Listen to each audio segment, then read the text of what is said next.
Bien-aimés dans le Seigneur, bonjour. Nous sommes aujourd'hui jeudi 11 mars 2021. Que la paix de notre Dieu soit avec chacun de vous, ce Dieu qui nous accorde encore la vie ce matin pour le partage de sa parole. Nous sommes dans le Nouveau Testament, dans l'épître de Paul aux Romains, au chapitre 8, le verset 28, qui nous dit « Nous savons du reste que toute chose concourt au bien de ceux qui aiment Dieu, de ceux qui sont appelés selon son dessein. » Chers frères et sœurs dans le Seigneur, je partage avec vous ce matin une dimension de la place qui est celle du chrétien, la nôtre, dans l'immense œuvre de Dieu qui parcourt des générations. Quand nous agissons dans le champ de Dieu, nous attendons en général des applaudissements et des médailles pour une tâche que nous avons accomplie. Mais, en général, ce que nous récoltons, c'est plutôt des difficultés et des problèmes. À croire que Dieu n'aime pas le succès de ses enfants. Mais l'histoire de ceux qui nous ont précédés doit nous interpeller. Prenons exemple sur le prophète Élie dans 1 Roi, au chapitre 19, je prends les versets 3 à 4. Après sa victoire éclatante au sommet du mont Carmel et l'anéantissement des faux prophètes, jusqu'à 450, il serait normal de croire que le prophète allait être adoubé par tout le peuple et respecté par le roi Akab, qui a été témoin lui-même des événements. On pourrait imaginer que la destinée d'Élie avait atteint son point culminant, son apogée, et que Dieu en avait fini avec lui. Il méritait un repos bien gagné. Pourtant, c'est le contraire qui arriva.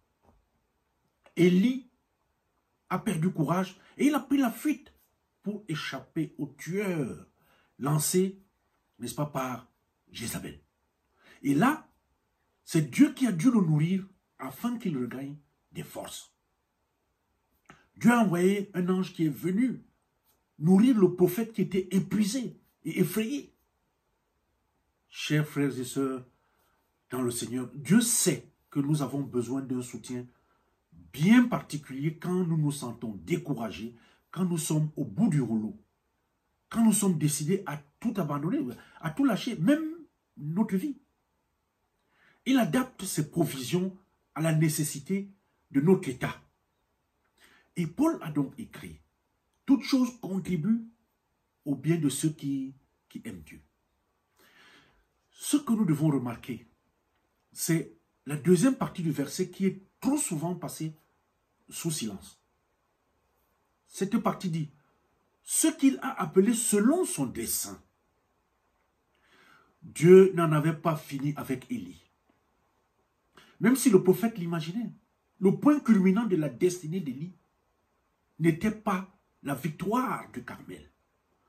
Mais il y avait une autre tâche à venir, c'était de former un prophète qui poursuivrait sa tâche et accomplirait des miracles encore plus éclatants que les siens. Si Dieu dirige nos pas, tes pas, mes pas, ce n'est pas seulement pour que nous accomplissions une tâche qui le glorifie, mais aussi pour que nous passions le témoin, le bâton à quelqu'un qui continuera notre travail et qui ira plus loin que nous. Paul savait de quoi il parlait. C'est pour ça qu'arrivé à la fin de sa course,